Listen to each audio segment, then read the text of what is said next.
अयोध्या कैकेयी जी ने जब राम महाराज दशरथ ने युवराज पद के अभिषेक की घोषणा योजना बनाई तो कैकेयी जी ने वरदान मांग लियो, तापस वेश विशेष उदासी 14 बरस राम बनवासी। कौशल्याम्बा बोली सीता भी वन में जाएगी। जब सुमित्रा जी को प्रणाम करवे गए, सुमित्रा जी बोली लक्ष्मण जी भी वन में जाएंगे। राम जी बोले मैया मैं तेरी बात नहीं मानूंगा। क्यों? तेरा अधिकार अधूरा है, जब तक उर्मिला नहीं कहेगी जब तक नहीं जाऊंगा। लक्ष्मण जी दौड़े उर्मिला जी के पास। उर्मिला जी बैठी, देव आज अयोध्या की क्या स्थिति हो गई, पर आप इतने खुश क्यों नजर आ रहे हो? बोले पूरी अयोध्या का दुर्भाग्य भयो है और मेरो सौभाग्योदय है गयो है, क्यों मेरी मैया ने मुझे राम की सेवा दी दी। मैं तो सो पूछवे आयो हूं, क्या मैं 14 वर्ष राम की सेवा में जा सकूं? उर्मिला की आंखें लाल है।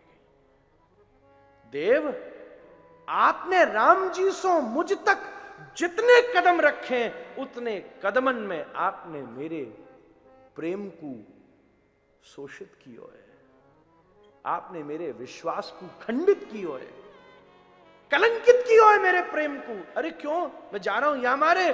बोले नहीं, अगर आप अपनी उर्मिला को जानते तो यहां तक नहीं आते, वहीं से राम की सेवा में चले जाते।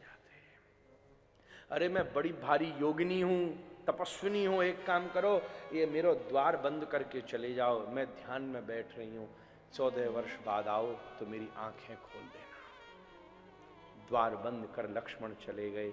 और जब ये बात रघुनाथ को दी तो राम बोले अब मैं निश्चिंत हो गया, मुझे बड़ी चिंता थी, महाराज अस्वस्थ हैं, भरत शत्रुघ्न है नहीं, कोई यहाँ की व्यवस्था है नहीं, पर जहां उर्मिला जैसी सती रहती हो उस अयोध्या में बड़े से बड़ा असुर कोई बाल बांका नहीं कर सकता।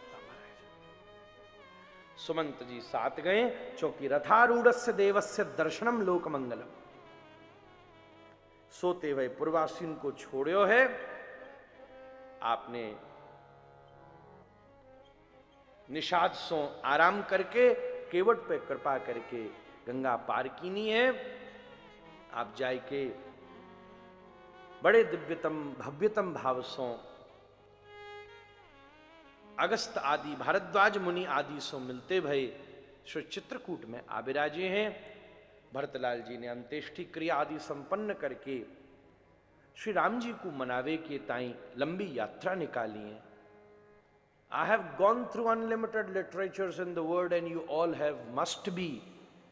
दुनिया को कोई ऐसा साहित्य ना आए जहां इतनी बड़ी सेना लेके कोई एक भाई दूसरे भाई को मनावे गए हो। महाराज, this is what our history is.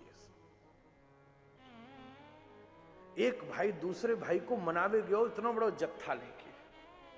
बड़े बड़े साहित्य और बड़ी बड़ी किंगडम्स की स्टोरीज में किलिंग बहुत है, पर त्याग की ये गाथा ये देश ही गाता है। कोई कोई कहते हैं राम कथा कल्पना है। अब मैं कहूं मैं तुमसे का विवाद करूं, चलो तुम मानो सो मानो, तुम्हारी इच्छा, पर एक चीज तो मानोगे, ये कल्पना भी इस देश ने की है।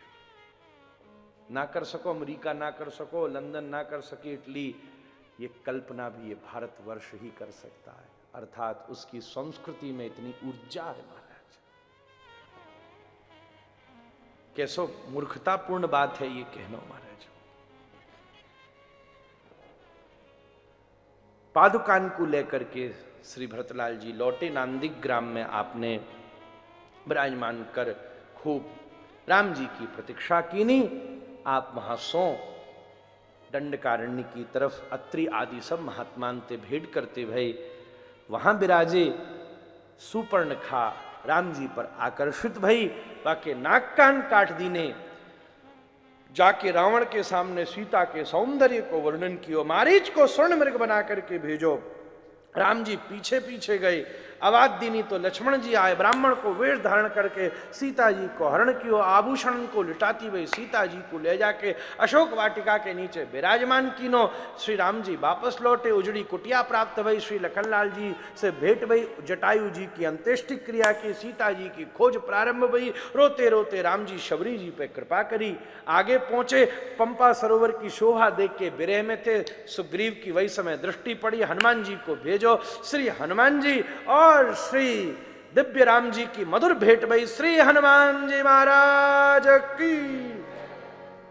आपने सुग्रीव से दोस्ती कराई, दोनों में एक सी तकलीफ थी और दो एक सी प्रॉब्लम वाले में बेस्ट फ्रेंडशिप हो जावे। दोनों की पत्नी गई भाई महाराज, एक की रमा और एक की रुमा, दोनों में पक्की भाई दोस्ती। राम जी ने को मैं पहले तेरो समाधान करूंगा। बाली को कीनो उद्धार, 4 महीने कीने वर्षा के इंतजार। वो बाली आयो ना है तो सुग्रीव आयो ना है तो लखनलाल जी ने नेक्स्ट टेढ़ी आंख देखी, सबरी सेना लेकर के पहुंचो। सबरी बानर सेना 4 दिशा में बांट दी। चुपचाप राम जी ने हनुमान जी को अंगूठी दीनी, तो मैं मिल जाए तो ले आई हूं। दक्षिण के तट पर पहुंच के अंगद बोलो भैया यहाँ तो कोई मिली ना रही, यहाँ से तो यहाँ मर जाओ। वही समय संपाति बोलो कोई मर रो तो मेरे पास आके मरो, मैं कम से कम पेट तो भर लूंगा। और भैया यहाँ मरे हैं ना, अंत्येष्टि को इंतजाम पहले से कर दीनो। बता भैया का चाह रहे हो? तब जटायु की गाथा सुनाई। अरे वो सीता जी तो वहां बैठी हैं अशोक वाटिका के नीचे, अब भैया कौन जाएगा? कोई बोले हम 10 योजन, कोई 20, कोई 30, कोई 40। अंगद बोलो मैं जाऊंगा तो सही, पता नहीं लौट पाऊं कि नहीं। जामवंती बोले चुप रहो भैया, जो जा न सके वो हल्ला कर रहे हैं, जो जा सके वो चुपचाप बैठो। और जामवंत के वचन सुहाए, जैसे ही स्मरण कराया राम हनुमान जी को, अपने स्वरूप को स्मरण आए गए। वही समय भोदरा का रूप धारण करके हनुमान जी ने लगाई छलांग। सबरे के सबरे महाराज पर्वत और वृक्ष हनुमान जी के साथ कूद पड़े। मैनाकू हाथ धर करके शांत कीनो। वही समय सुरसा आ गई, वाके मोहड़ा में घुस गए। 10 योजन, 20 योजन, 30 योजन प्रतिस्पर्धा में वाके मुख में प्रवेश करके बाय तृप्त कीनो। आगे चले सो महाराज सुहिनी आ गई, वाको उद्धार कीनो। सीधो लंका के द्वार पर पहुंच के लंकनी ठाड़ी भई, वहां में एक थापड़ दीनो महाराज, वो मई चित्त है गई। बताओ जब द्वारपाली एक थापड़ में चित्त है रहो तो अंदर का होगो। हनुमान जी भी चौंक रहे, नेक स्वरूप धारण करके भीतर प्रवेश कीनो। रावण की पूरी शोभा को दर्शन करते करते करते करते विभीषण से भेंट वाल्मीकि जी ने नाय लिखी है। महाराज सीधो सीधो राम हनुमान जी पहुंचे। श्री अशोक वाटिका की खबर संपाति के स्मरण सो याद आई, वहां बैठ के सुंदर राम कथा को गान कियो। जब जैसे सीता जी पहचान गई, आ जाओ आ जाओ। हनुमान जी ने पूछी सीता जी आपने कैसो पहचानो? मैंने राम कथा सुनाई या वजह सो? बोले ना, राम कथा तो रावण भी सुना सकते थो, पर राम कथा सुनाते भय आंसू तो कोई राम को भक्ति ही बहा सकते थे। तुरंत मुद्रिका दीनी, चूड़ामणि लीनी, अशोक वाटिका को उजाड़ो, अक्षय कुमार को मारो। महाराज इधर उधर कर करू के मेघनाथ आयो, वाने ब्रह्मास्त्र में बांधो। हनुमान जी मुक्त है गए। बोले सुन, तो अपनी अगर इमेज बचानी हो तो मैं चुपचाप बदवे को तैयार हूं, पर एक ही शर्त है, जेल में मत डाली और सीधो ले चल अपने रावण के सामने। बोले डील पक्की। ये पहली फाइनेंशियल डील भई है दुनिया महाराज। सही बात है। बोले तू सीधे नहीं तो कैदी ने तो जेल में डालो जाएगा, वो थोड़ा ना राजा के सामने सीधो ले जाया जाएगा। महाराज मेघनाथ ने बांधो, महाराज ले चले सीधे लंका के दरबार में। रावण बैठो बैठो देख रहे हो, विभीषण जी पास में बैठे बैठे अवलोकन कर रहे हैं। बताओ रूप तो बंदर को, पर यहां में गुण एक भी बंदर के नहीं है। बानर होना चाहिए घोर अपवित्र। देखो आप वृंदावन जाके देखो, छत पे बैठ के एक दूसरे के जुआ बीन बीन के ऐसे खाएंगे, इलायची खा रहे हो महाराज। और ये परम पवित्र बंदर होता है महाअज्ञानी, और ये ज्ञानी नामग्रगण्यम। बंदर होता है भयंकर कामी, ये महाब्रह्मचारी। बंदर होता है भयंकर कृतज्ञ, भाई रोटी दो वो तुम पे ही घुर्राएगा। और ये अपने स्वामी के ताई समुद्र कूद करके आ गए। यहां में बंदर को एक गुण नहीं है। इशारे में हनुमान जी ने कह दिया, हे पौलुत्स कुलोद्भव विभीषण देख ले, जब राम की शरण में जाके एक बंदर ऐसा हो सकता है, तू चला जाए तो क्या नहीं हो सकता। महाराज रावण की आंख में पूछता है, कहते कपे हे बानर तू कौन है? हनुमान जी चक्कर में फंस गए। अरे ये पूछ रहा मैं कौन हूं, ये पूछता राम जी कौन है। अभी महाराज या 9 दिना की कथा यही सुना तो मैं कौन हूं, मैं आंजनेय हूं, मैं पवन पुत्र हूं, नहीं मैं इन सबसे भी परे हूं। उसी समय महाराज हृदय में सीता जी की भाव भंगिमा प्रकट करी। सीता जी ने निर्देश किया, अभी तो सिंदूर की बिंदु गिरी थी, अभी तो हमारी तुम में बातचीत भई थी, तुम इतनी जल्दी कैसे अपने स्वरूप को भूल गए। उसी समय हनुमान जी ने सीता जी की भंगी में बड़े दरबार में तोड़ बाहु होकर घोषणा कर दी, हे रावण दासो हम कौशलेंद्रस्य रामस्य क्लिष्ट कर्मण, मैं राम के चरणों का दास हूं। रावण बोला तू दास है, मैंने तो स्वामी समझा था, स्लेव निकला, दास नौकर निकला। हनुमान जी ने कहा अपने ऊपर नजर उठा के देख, तू काम का दास, तू दाम का दास, तू नाम का दास, मैं श्री राम का दास।